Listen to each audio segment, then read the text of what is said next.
Lay down on the floor comfortably. Close your eyes.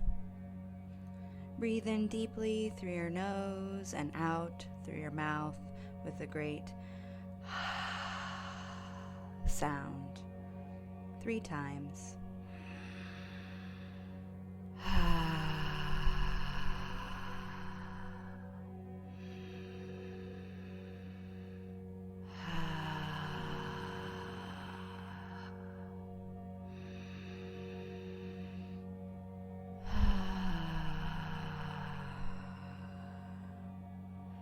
Imagine your caduceus energy lines illuminated and feeding your energy centers with light.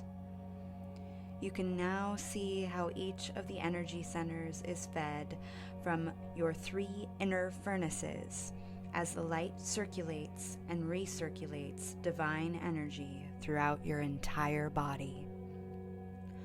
The darkness behind your eyes fades away to reveal your mythic landscape. Night lays heavy on the garden surrounding your home inside. You can almost feel the velvety blanket of darkness that enshrouds your plants and rocks and landscaping. It is the type of darkness that invites you in, promises to keep you safe, and helps you to rest soundly. Make your way through the garden and into your home inside. When you arrive within your home, go into your alchemy laboratory. There on your work table is the bottle of golden red oil that was used to activate your oversoul. It is the oil that was created in the apparatus with the sun and the moon's help. There is very little left, but enough to work with. Suddenly you hear a knock at the back of your laboratory. You move across your space and answer the back door. There, standing in the deep night air, is Mercury, the thrice great Hermes, who has come to assist you in your distillation process. You greet one another as friends who haven't seen each other in a long while, and as you turn back to guide him into your laboratory, a large distillation still, reminiscent of the caduceus, and like the one on your distillation mandala, has appeared in the center of your space. "Ah, good," Mercury says. "The distillation still is here. Do you have the oil that unlocked your oversoul ready for me?" You guide him to your work table where the golden red oil sits in its glass vial. You hand it to Mercury. "Do you know what this really is?" Mercury asks. "You know that it is made from the silver tears sal salis of your emotions and the gold flakes that represents your thoughts in perfect alignment with Source. But you assume he means something else, so you answer that you aren't sure."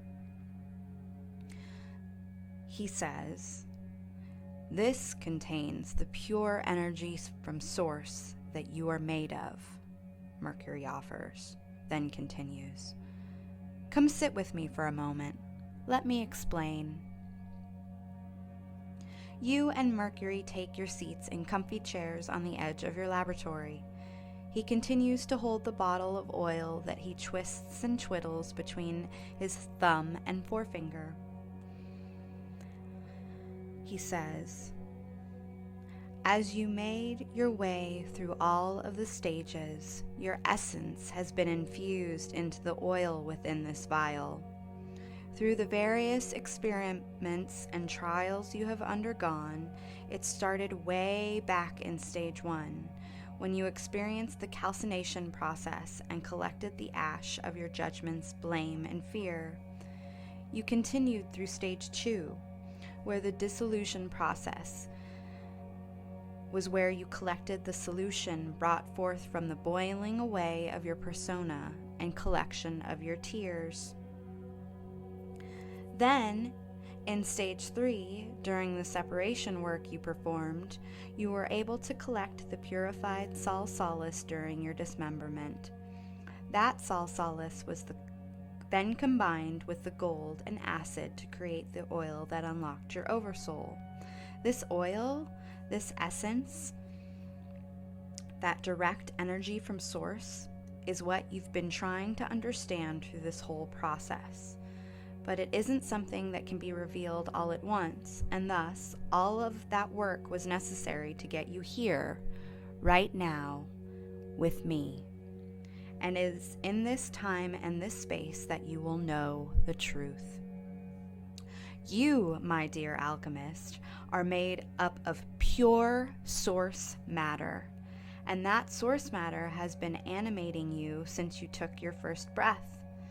That essence, that source matter, is made up of archetypal powers, the entities with whom you have been working for the last 7 months. The divine source is all of these great energies, and these great energies are portioned out in different quantities to create the universe.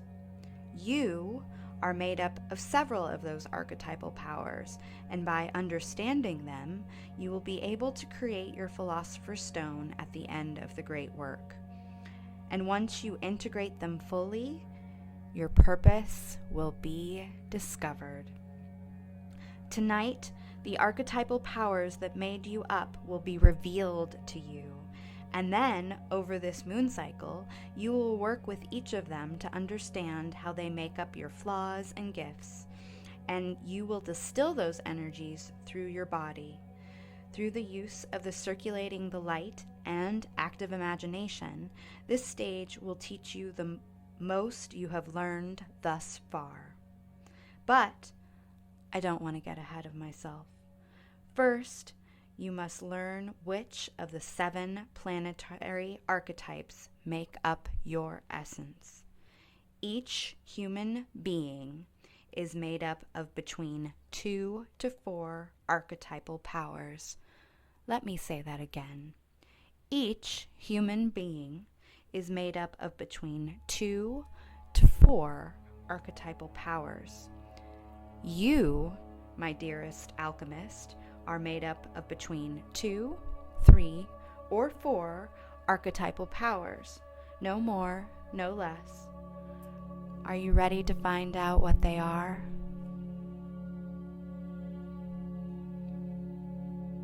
You answer in the affirmative, and Mercury jumps out of his chair. "Perfect!" he exclaims. "Let us find out." He stands before the great still in the middle of your alchemy laboratory. On either side of the large column intertwined with glass tubes are 2 vats sitting on the ground above small furnaces. These vats feed into the center column through additional glass tubes. Pour half of what remains of your oil into the vat on the left, and then the other half into the vat on the right. Then light the furnaces beneath each vat, and let the still do its work, Mercury requests. You do as Mercury has suggested and go about pouring out the oil and lighting the furnaces beneath the vats. As the oil begins to heat up, it is forced through the glass tubes and into the center column. From there you can see it moving up the curved glass tubes, reminiscent of the caduceus energy lines, into 2 glass alembic vessels at the top. It bubbles there, condenses on the glass, and the liquid is forced down the glass tubes, traveling down the column. It goes through this process several times. Then, Mercury moves towards the glass vessel at the bottom of the column into which a spigot empties. "Look here," he says, and several alchemical symbols drop into the glass vessel underneath the faucet.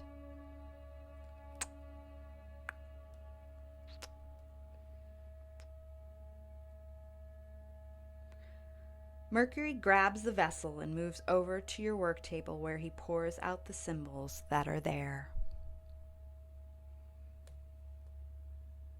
Open your dominant hand and hold it out to receive these symbols, he requests. He picks up each individual symbol, shows it to you, and sets it in your hand. Each one is made of a different metal, the metal of the archetype it represents. He then grasps your other hand and asks you to close your eyes. You close your eyes, and suddenly the air whips around you, and you can sense that you are no longer in your laboratory.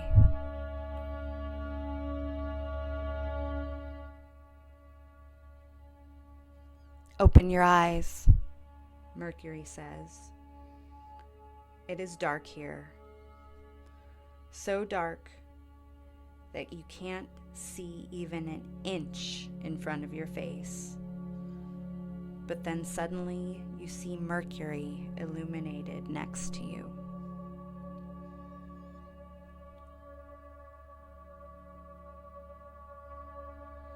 You are now in the mercurial dimension, the space in between, and this is where you will stay for the remainder of this stage. It is in this pure space that you will learn what you need from those you are made from.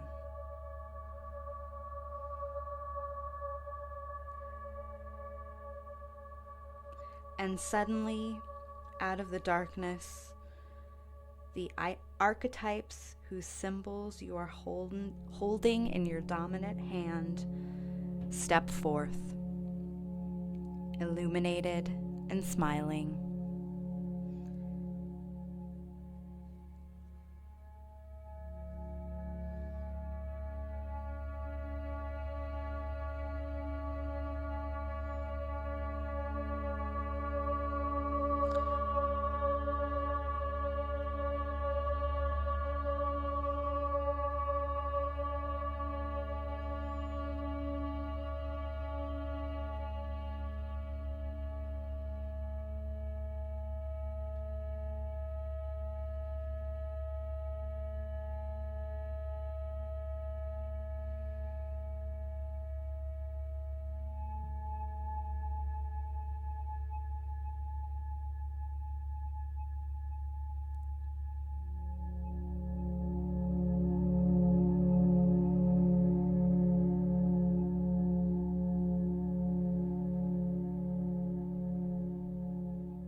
Then the darkness behind your eyes gathers again quickly.